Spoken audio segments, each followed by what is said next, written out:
So ఆ computer సెంటర్లో AC ఉంటుంది, బస్సు వచ్చేదాకా అందులో పోయి కూర్చుందాం, కంప్యూటర్ కోర్స్ జాయిన్ అవుదాం అన్నారా, చల్లగా ఉంటుంది, ఏసీ ఉంటుంది, కాసేపు కూర్చుందాం, ఏదో టైం పాస్ చేసేద్దాం దారా అన్నాడు. ఓకే.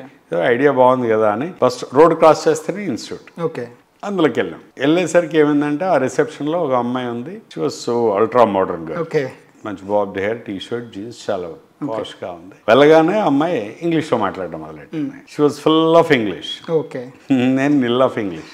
అసలు మనకు ఇంగ్లీష్ అంటే ఏంటో కూడా తెలియదు. ఫస్ట్ టేక్ ద చైర్ అనగానే నాకు కంగారు పడ్డాను. ఓకే. ఆ తర్వాత ఏం చేసింది, ఆ అమ్మాయి ఒక ఫామ్ ఇచ్చింది, ఓకే. ఈ ఫామ్ ఫిల్ చేయమని. ఆ ఫామ్ ఏంటంటే అప్పుడు కొత్తగా వాళ్ళు ఇన్స్టిట్యూట్ పెట్టారు కదా, మీరు ఏ అడ్వర్టైజ్మెంట్ చూసి వచ్చారు, ఎట్లా వచ్చారు, ఈ డీటెయిల్స్ అన్ని ఫిల్ చేయాలి, పర్సనల్ బయోడేటా కలెక్ట్, ఇదంతా ఇన్ఫర్మేషన్ ఇవ్వాలి. నాకు అది ఫీడ్బ్యాక్, అప్లికేషన్ ఏం తెలియదు. నేను అన్నాను ఏం మాట్లాడాలో తెలీదు, నో అడ్మిషన్ మేడం అన్న. అనగానే ఆవిడ నో ప్రాబ్లం ఫిల్ ఇట్ అంది.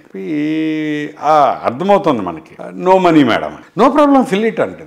ఏం చెప్పినా ఫిల్ ఇట్ అంటది మెంటలా ఇవిడకి అనుకున్నాను మనసులో. అప్పటికి ఏమైందంటే ఆ టెన్షన్లో ఏం అర్థం కావట్లేదు, ఏసీలో కూడా స్వెట్టింగ్ స్టార్ట్ అయింది. ఇలాపు మేడం వాటర్ అని అనగానే ఆవిడ వాటర్ తేవడానికి పక్కకి వెళ్ళింది గ్లాస్ తీసుకొని, అంతే. ఆ ఫామ్ పట్టుకొని బయటకు వచ్చేసింది. ఆ రోజు ఇంటికి వచ్చిన తర్వాత ఇక నిద్ర పట్టలేను. ఎందుకు అంటే నేను కాలేజ్లో అప్పటికే రాడికల్ స్టూడెంట్ యూనియన్ తరఫున పనిచేసేవాడిని, విద్యార్థి ఉద్యమాల్లో ఉండేవాడిని. నాకు భయం అంటే ఏంటో తెలియదు. ఎన్నోసార్లు ప్రిన్సిపాల్తో ఫైట్ చేశాను, మాట్లాడాను, ఎన్నో విద్యార్థి సమస్యల మీద ఎన్నోసార్లు ఏమో చేశాను, ఎక్కడ భయం లేదు. కానీ ఎందుకు నాకు చెమటలు పట్టాయి, why I could not open my mouth, ఎందుకు మాట్లాడలేకపోయానని క్వశ్చన్ చేసుకుంటే ఇంకా ఏదో పెద్ద అవమానంగా ఫీల్ అయ్యాయి. ఎందుకంటే ఇంగ్లీష్ రాకపోవడం వల్లనే కదా ఇంత, ఇది ఎందుకు రాదు అని ఒక సీరియస్గా తీసుకున్నాను. రోజు సైకిల్ వేసుకుని ఎండలో వెళ్ళేవాడిని అనుకోండి. వెళ్ళి 1 hour క్లాస్ అయిపోయినా 4 to 5 క్లాస్ అయిపోయేది. 5కి టెంపుల్లోకి వెళ్ళి కూర్చుంటే నైట్ 9, 10 ఎంత ఏదో తెలియదు. రోజు ఒక టాపిక్ మీద ఏది మాట్లాడినా ఇంగ్లీష్లో మాట్లాడాలి. అలా అని అలా you believe it or not 4 hours 5 hours practice చేసేవాళ్ళం, ఓన్లీ మాట్లాడడం. అలా 3 months చేశాను.